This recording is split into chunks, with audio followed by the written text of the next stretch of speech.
Welcome to the Stories Are Soul Food podcast, presented by Cannonball Books, the kids' fiction imprint of Cannon Press. Met a ghost of a king on the road when I first fell. Fire burning to my knees I fell. Met a ghost of a king on the road. Okay, what are we talking about today, Brian? Welcome to SASF, everybody. It's SASF time. Although we're doing this on a Thursday, which is weird. That is weird. What are we talking about? Well, I wondered. More terminalist? Was everybody just Yeah, it so sparked outraged? discussion. It sparked discussion. It's really kind of funny to me. No, I don't think people disagreed a lot. I thought it was pretty obvious. And then I've caught a lot of flack, mostly because when liberals attack something, conservatives like come out to support it. Right. And it's sort of like, wait, it's our team. Yep. Right? This one's our team. Yeah. And it's just not how we should like things in Right. general. I mean, that's propaganda right there. And just because it's propaganda for something you believe doesn't mean you can support it. Propaganda for your team It's still propaganda. is still propaganda. Okay, so what is it? Well, okay. I actually What's the date? What is it? What is it? Well, what is it, Brian? What is it? Have you seen I'm in a mood. Jurassic Dominion? No, I'm on my second all-nighter in a row coming off of. Ooh. So this is going to be apologies in advance. Okay, good. I like it. I actually have some questions from a young fan of Outlaws of Time that are kind of specific. Can I Okay. zip into a few of those? Yeah, we can see if my memory is sharp enough. My evening ended by exploding my side mirror against the head of a large buck outside of Colfax, Washington. Oof. Did the buck recover? He was knocked out, but yeah. He was big. He was meaty. And I think that I damaged his central cortex enough that he's probably not going to survive hunting season. Nah. I think he lost all his old tricks and he's going to get et this fall. And probably because of my fault, because I exploded the side mirror of a rental car against his skull. Well, we just got back from Yellowstone, in which we were backed into in a parking lot while on a hike, knocked the front bumper off neatly, but a ranger helped me duct tape it back on, and we made it all the way home. So here I am to record. Hurrah! Exploding bumpers. I think the last time I was talking about a flight is a bird strike, and we turned around and went back to Salt Lake City. Last night, I flew from Seattle to Pullman.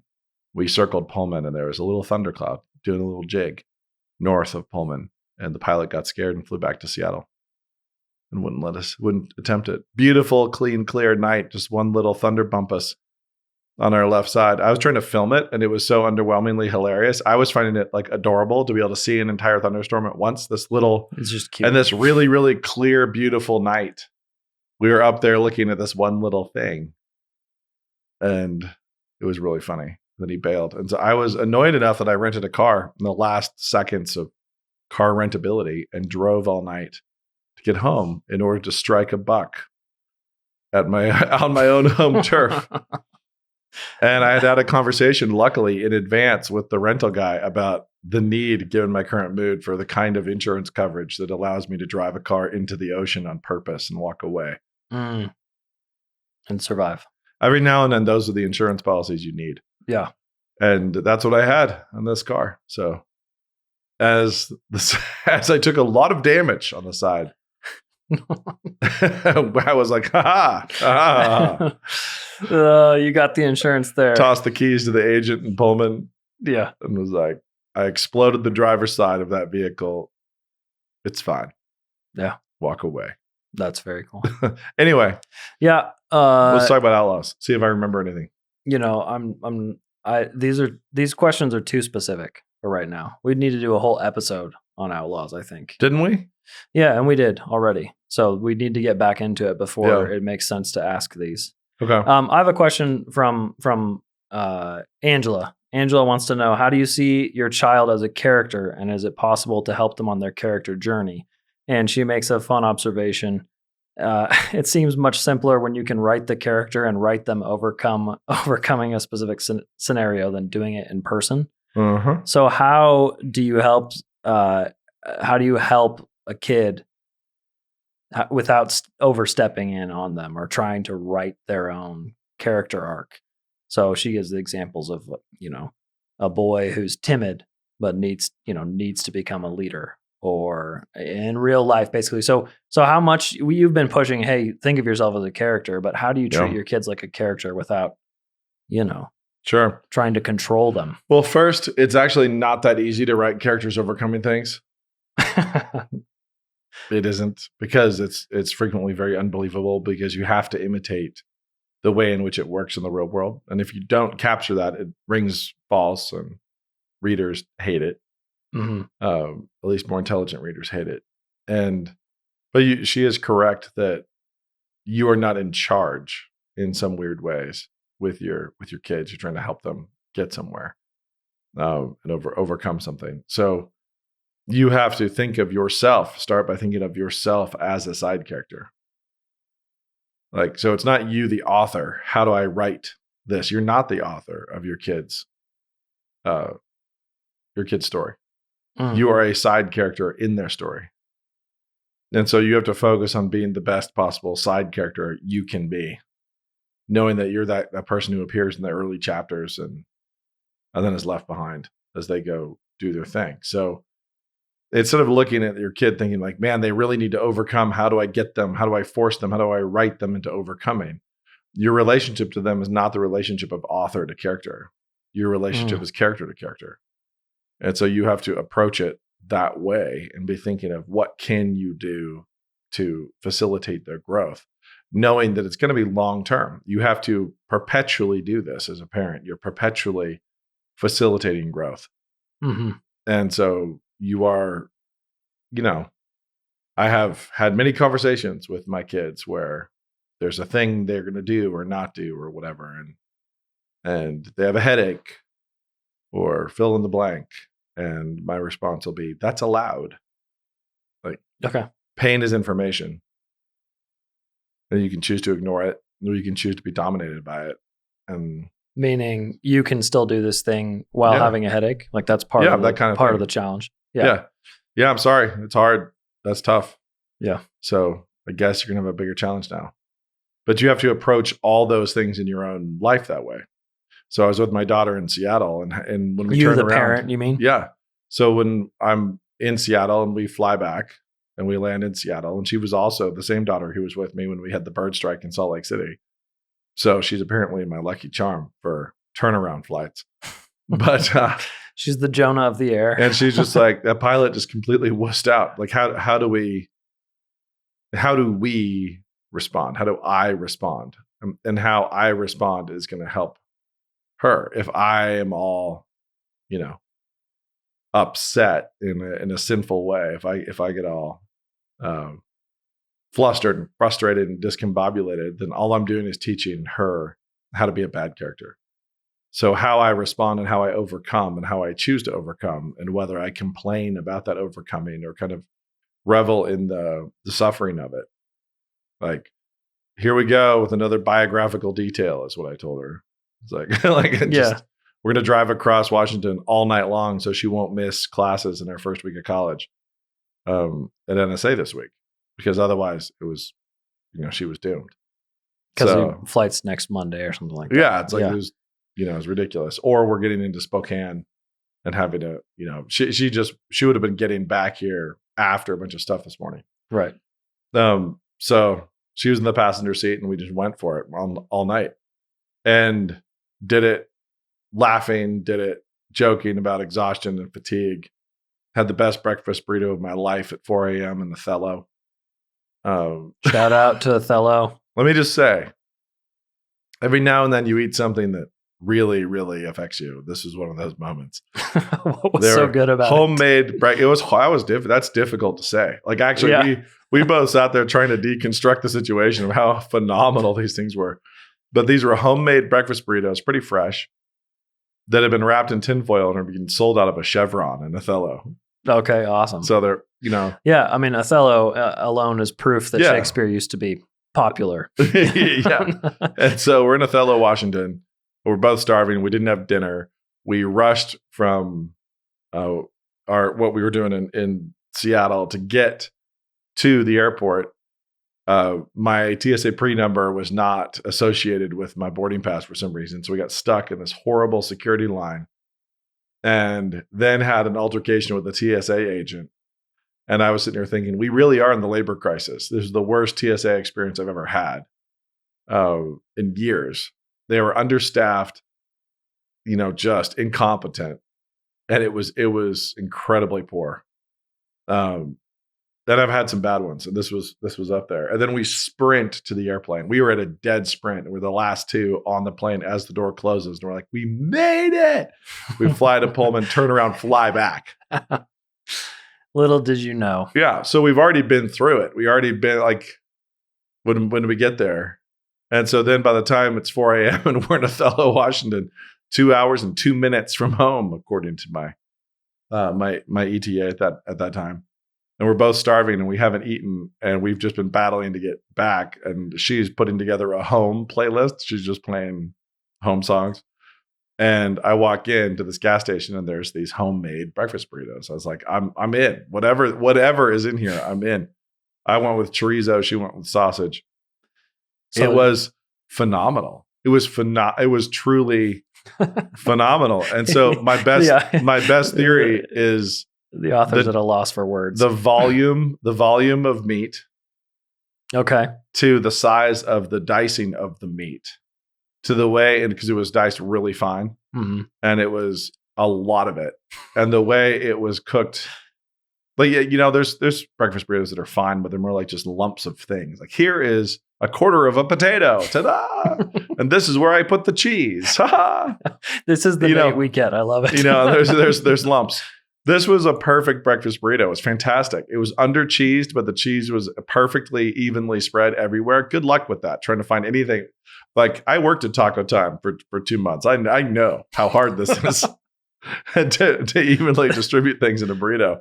The flavor was fantastic. I couldn't even trying to take it apart. I was opening it with the light on, trying to find what was going on in this thing. And she was doing the same thing with hers. And it was truly phenomenal. So if you're ever in Othello and it's early morning and the burritos are fresh. There you go. Hit the Chevron in Othello. So a parenting moment there. Yeah. So how all this to tie this in, how do you behave? Yeah. Am I trying to behave at her?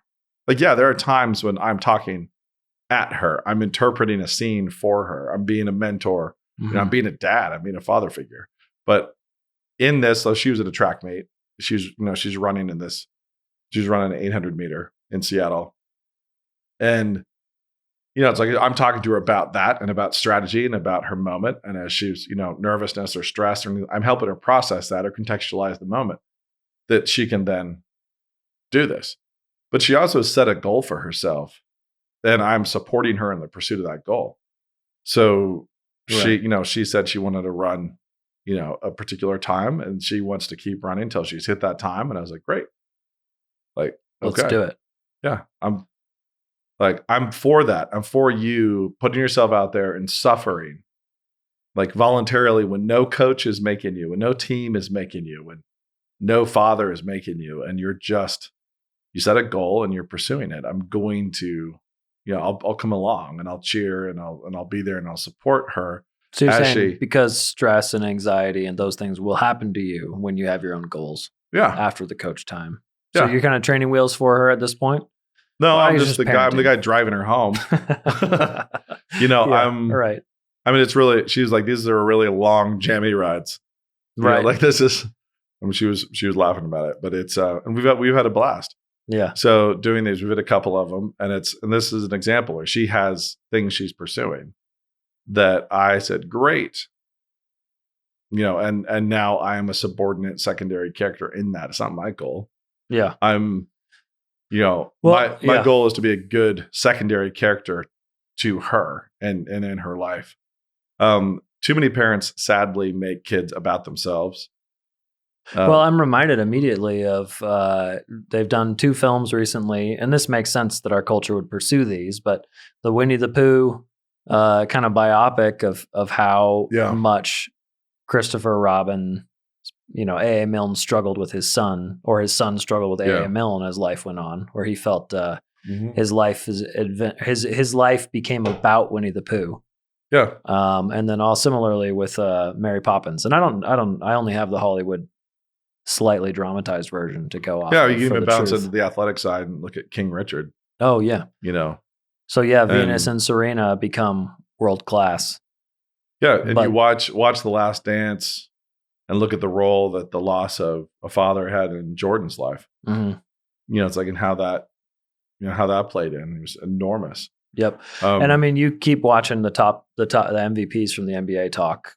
So many of them talk about, just their mom and how she's all they have and how they support their mom. And there's positives and negatives to that. You watch them just talk about how, and then you watch what can only be described as a bit of a fragile ego, because I think, that seems to be. Are we talking about Kevin half. Durant now? Well, I went to Jason Tatum, but Kevin Durant's similar.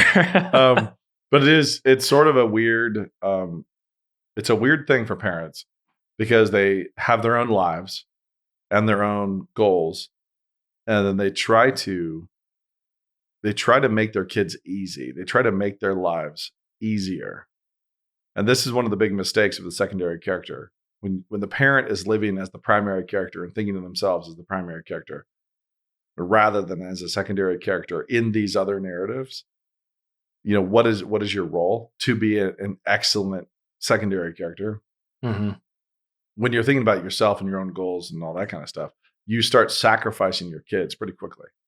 And you don't have to have really big goals for that to happen. You might just have a goal of having, a sit down dinner every night. That's my goal. I've got this goal. We're sitting down for dinner. Doggone it. Mm-hmm. And it's like, well, what did you just sacrifice? Like, what did you sacrifice and what did your kids sacrifice? Extracurricular activities. Yeah. So what did you just throw on the altar? You took something from them in order to do that. No, I'm all for dinner time. Dinner time's big and sitting down around the table is big. But like, what is it really about? What is it aligned towards? Like, how much does it bend around your son's football practice? How much does it bend, for your daughter's, fill in the blank? And how rigid is it? It's all variations on, the Sabbath was made for man, not man for the Sabbath. And so everything you're doing, you're trying to support them. You're trying to have it like help them become the best possible people they can become. You're not trying to make your life easier. You're not trying to make it run more smoothly. I do not relate to any of my kids with that as a priority. Like, how do I make my life run more smoothly? I was a track coach this last year. That did not make my life run more smoothly. Okay. So you're saying household is made for the children. Yeah. Not children for the household. The father was made for the kids, not the kids for the father. As important as... Mother was made for the kids, not kids for the mother. Okay. And, they're a blessing to the parents, obviously. But what we try to do is we're trying to people farm. We're trying to raise great characters.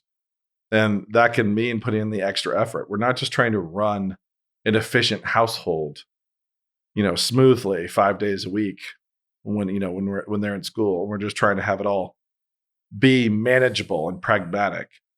We frequently make wildly unpragmatic decisions, like flying to Seattle for a track meet. Real quick, there and back. It was just going to be there and back. It was going to be easy because I didn't have more time than that. We weren't doing time away. So it was like, we're flying out at 1 p.m. We'll be back. We'll be back tonight before bedtime. Mm-hmm. We're just going to bomb over. She's going to run and we're going to fly right back. And then instead it turned into this big, adventure that led us to the best breakfast burritos of all time.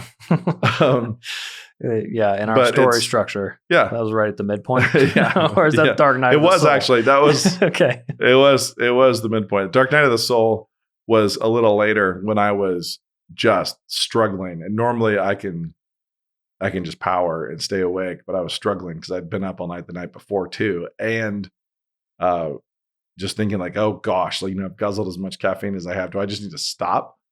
Like, do I have to stop 45 minutes from home? Right. And it's right when you're going up that hill and it hasn't quite headed on. Yeah, I've gone 5 hours. I've been going for a long time and I'm not going to make it. I'm going to have to pull over and pass out in the car and just be like, well, babe, I failed.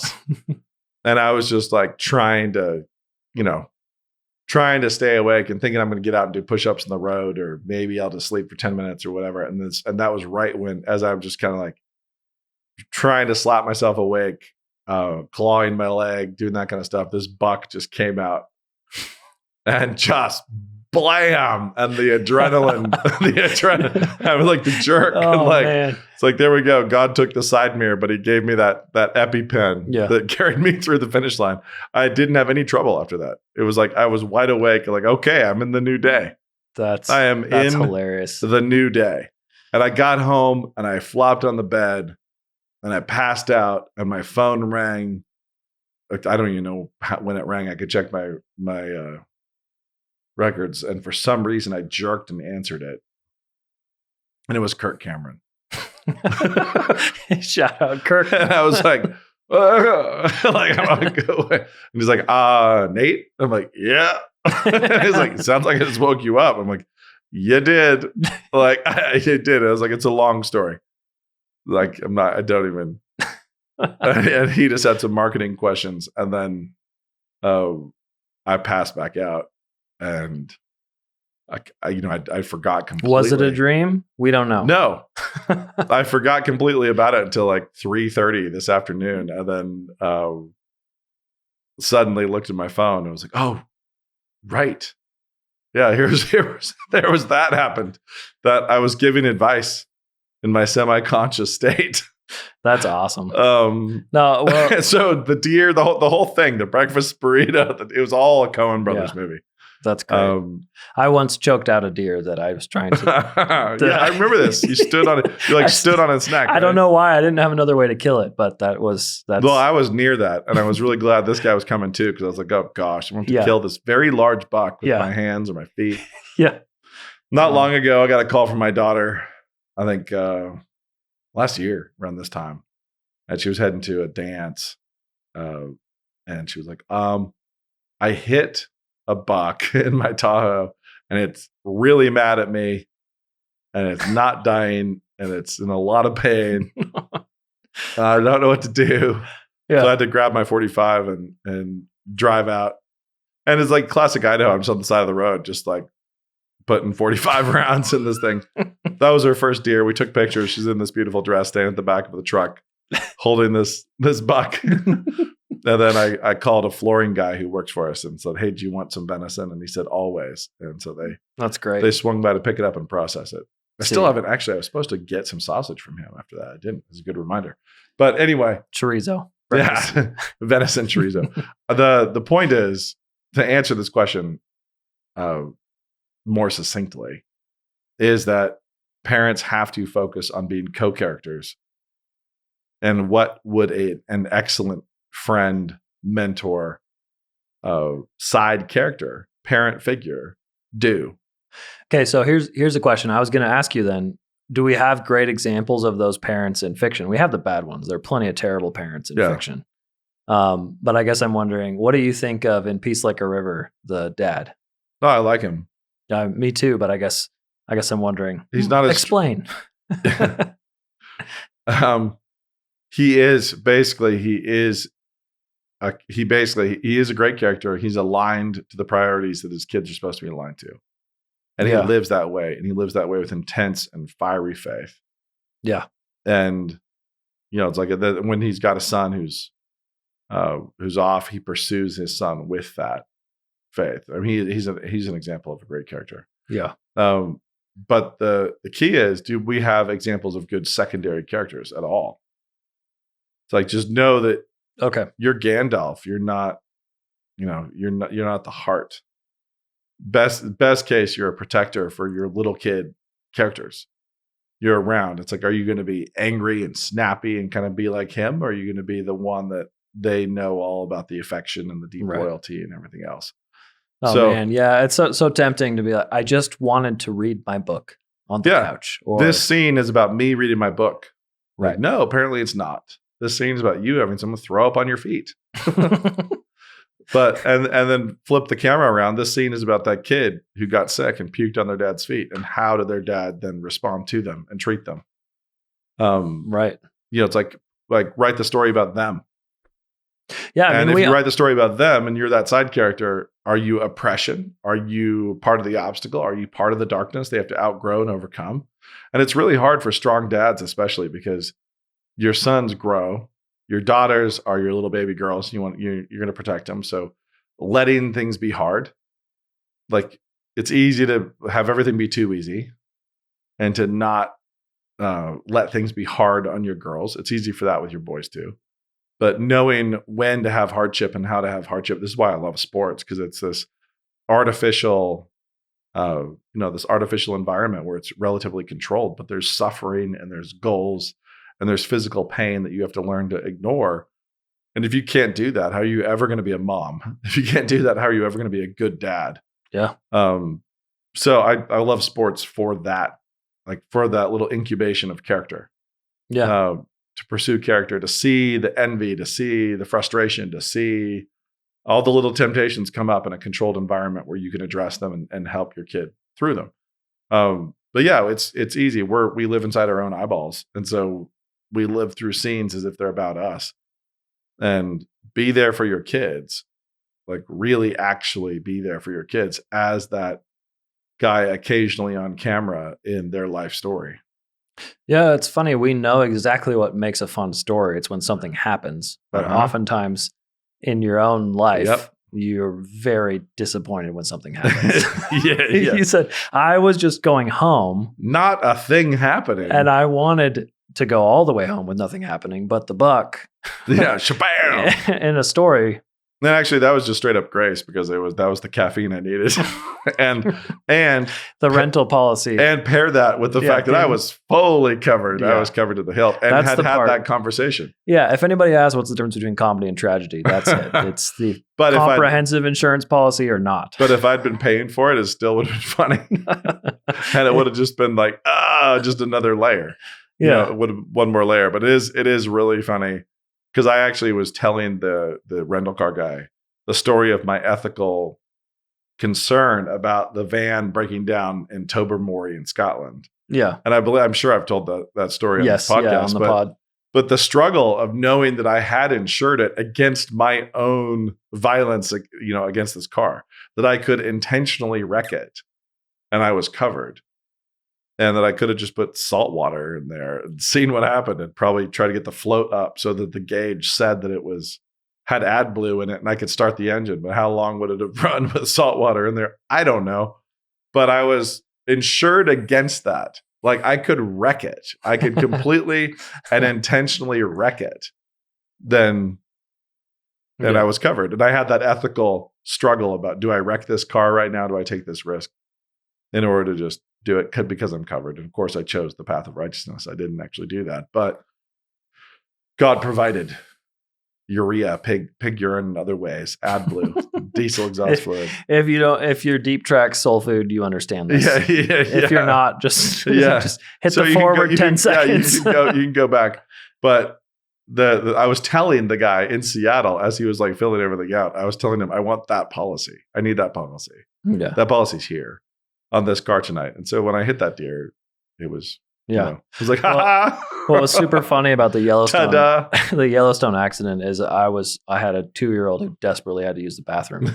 So right when I got back to the car, I was helping him to do so behind a tree. Nice. And the ranger walks up behind me and I was like, oh no, I'm in huge trouble. And he's like, you haven't seen it yet. And I was like, what are you talking about? And he walks me around to the front of the car and the bumpers, gone. And you're like, we're busy. We're busy with the pressing concerns of a bladder. I was like, we just hiked to the Fairy Falls and back. Please don't get me in trouble. This will teach you not to camp, Brian. Yeah, there you go. Hey, but I did see a marten for the first time. Like a huge weasel that looks like a fox. Yeah, what's funny is I actually am badly in need of doing a little bit of research about our own varieties of weasel /marten/fisher cats because you have them. No, we do here, but I've seen 2 in the last couple weeks.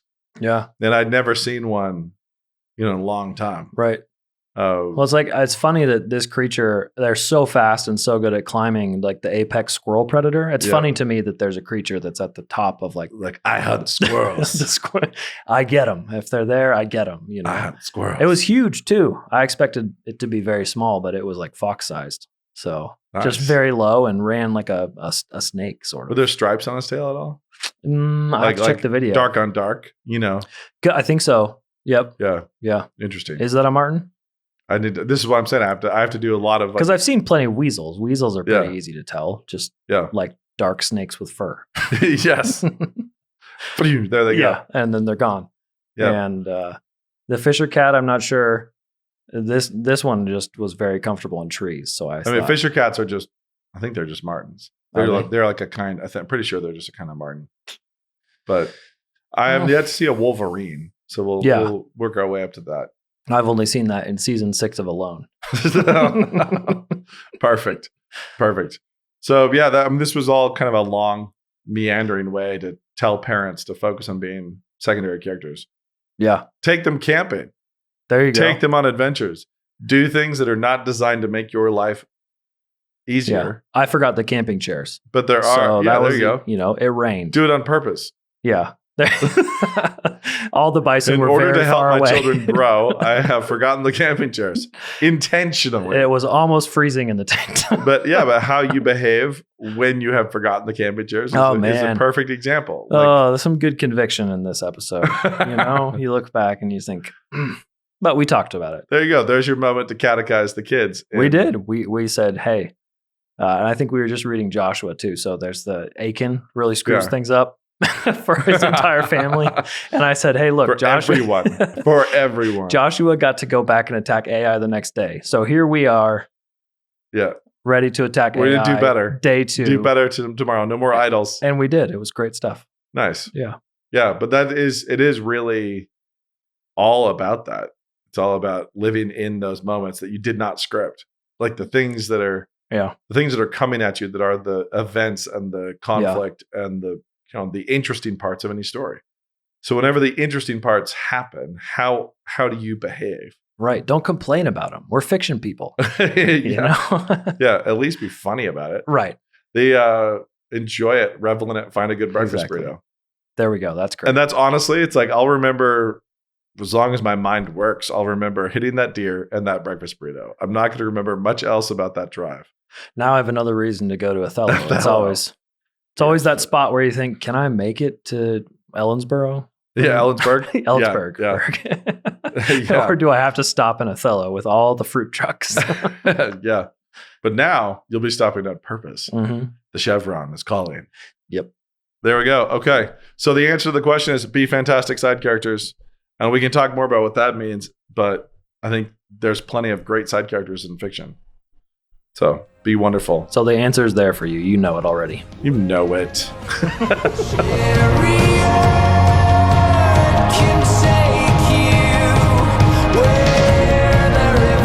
Hi, it's Brian Cole here, wanting to let you know how you can support the Stories Are Soul Food podcast. You can do that by checking out Canon Plus. Head over to mycanonplus.com. Thanks for taking the time to listen to the SASF podcast. We'll hopefully be seeing you at mycanonplus.com.